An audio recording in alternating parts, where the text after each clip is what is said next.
রাজ্য পুলিশের মহানির্দেশকের musical chair নিয়ে আরক্ষা দপ্তর আইপিএসের ঠান্ডা লড়াই বিদ্যমান।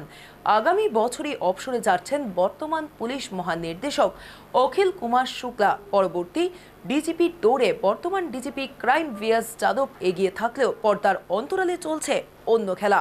স্বাভাবিকভাবেই ডিজিপির মিউজিক্যাল চেয়ারের ইঁদুর দৌড় নিয়ে নানা গুঞ্জন খোদ আরক্ষা প্রশাসনে। পুলিশ মহানির্দেশকের মিউজিক্যাল চেয়ার নিয়ে ঠান্ডা লড়াই দুই আইপিএসের, একজন ডিজিপি অপরাধ ও দমকল বাহিনীর অধিকর্তা ভিএস যাদব এবং অন্যজন আইপিএস রাজীব সিং, তিনি এডিজি আইন শৃঙ্খলা। আগামী বছর অবসরে যাবেন বর্তমান ডিজিপি অখিল কুমার শুক্লা। স্বাভাবিকভাবেই আগামী বছর নতুন একজনকে ডিজিপি পাবে আরক্ষা প্রশাসন। সিনিয়রিটির তুলনায় এগিয়ে রয়েছেন ভিএস যাদব। নিয়ম অনুযায়ী ভিএস যাদবই পরবর্তী পুলিশ মহানির্দেশক। তিনি 1987 ব্যাচের আইপিএস এবং বর্তমান এডিজি রাজীব সিং 1993 ব্যাচের আইপিএস। আরক্ষা প্রশাসনে গুঞ্জন, রাজনৈতিক কারণে এখন পুলিশ মহানির্দেশকের ইঁদুর দৌড়ে এগিয়ে রয়েছেন এডিজি রাজীব সিং। মুখ্যমন্ত্রী তথা স্বরাষ্ট্রমন্ত্রী বিপ্লব কুমার দেবের গুডবুকে রয়েছেন রাজীব সিং। তাছাড়া অনেকটা নিমন্ত্রণ করেই ফের তাকে রাজ্যে এনেছেন মুখ্যমন্ত্রী। রাজ্যের অপরাধ দমানোর জন্য অপরাধ বিভাগ গঠনের ঘোষণা দিয়েছিলেন মুখ্যমন্ত্রী। দেশের মহানগরী মুম্বাইয়ের মতো অপরাধ বিভাগ গঠন করার জন্যই মূলত রাজীব সিংকে রাজ্যে আনা হয়েছে, তাও খোদ মুখ্যমন্ত্রীর অনুরোধে। রাজীব সিং ছিলেন সিবিআইয়ের যুগ্ম অধিকর্তা। রাজ্য সরকারের বার্তা পেয়ে তিনি ছুটে আসেন ত্রিপুরাতে এবং আরক্ষা প্রশাসন রাজীব সিংকে এডিজির কেদারাতে বসিয়ে দেয়। আর এই জায়গাতে পাল্লা ভারী রাজীব সিংয়ের। তাছাড়া তিনি ত্রিপুরাতে দীর্ঘ সময় কাজ করেছেন। রাজ্যে যখন মাফিয়াদের স্বর্ণযুগ ছিল তখন তিনি ছিলেন পশ্চিম জেলার এসপি। রাজীব সিং এসপি থাকার সময় রাজধানীর ত্রাস কুট্টি মিয়াকে এনকাউন্টারের সিদ্ধান্ত নিয়েছিল পুলিশ। যদিও রাজনৈতিক কারণে কুট্টিকে এনকাউন্টার করা সম্ভব হয়নি।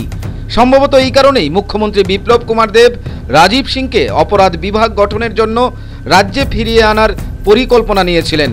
যদিও এখন পর্যন্ত অপরাধ বিভাগ তৈরি হয়নি। আগামী দিনে হবে কিনা তা নিয়ে কোনো নিশ্চয়তা নেই। এই পরিকল্পনা এখনও 20 বাউ জলে। অন্যদিকে ভিএস যাদব ও সিনিয়র আইপিএস, কিন্তু তিনি এখনও মুখ্যমন্ত্রীর গুডবুকে নিজের নাম লিপিবদ্ধ করতে পারেননি। বাম জামানাতেই তিনি দমকল বাহিনীর অধিকর্তা ছিলেন। সরকার পরিবর্তনের পর ভিএস যাদবকে দমকল বাহিনীর অধিকর্তার পাশাপাশি অপরাধ শাখার ডিজিপির দায়িত্ব দেওয়া হয়। ভিএস যাদবের পর আরও 3 জন সিনিয়র আইপিএস রয়েছেন। তারা হলেন 1988 ব্যাচের অমিতাভ রঞ্জন, তিনি আইবিতে কর্মরত।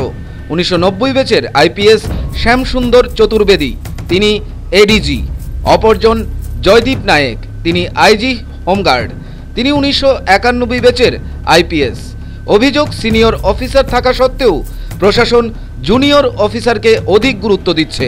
এই কারণে রাজ্যে কর্মরত আইপিএসদের মধ্যে অসন্তোষের বাতাবরণ ছড়িয়ে পড়েছে। প্রসঙ্গত বাম জমানাতেও এই রকম ঘটনার সাক্ষী বহন করেছিল আরক্ষা প্রশাসন। সিনিয়র আইপিএসদের বঞ্চিত করে আইপিএস কে নাগরাজকে ইনচার্জ ডিজিপি পদে বসিয়ে রেখেছিল বাম সরকার। পরবর্তী সময়ে দেশের স্বরাষ্ট্র মন্ত্রকের নির্দেশের পর নাগরাজকে ইনচার্জ ডিজিপি পদ থেকে অব্যাহতি দিয়েছিলেন পূর্বতন স্বরাষ্ট্রমন্ত্রী মানিক সরকার। পরিবর্তে অখিল কুমার শুক্লাকে বসানো হয়েছিল। এখনও তিনি বহাল এই পদে। স্বরাষ্ট্র দপ্তর সূত্রের খবর, বাম জমানার মতো রাম জমানাতেও যদি সিনিয়র আইপিএসকে টপকে জুনিয়র আইপিএসকে পদোন্নতি দেওয়া হয় তাহলে অবাক হওয়ার কিছু থাকবে না। খোদ ত্রিপুরা মণিপুর ক্যাডারের আইপিএসদের এই আশঙ্কা। Bureau report, news vanguard.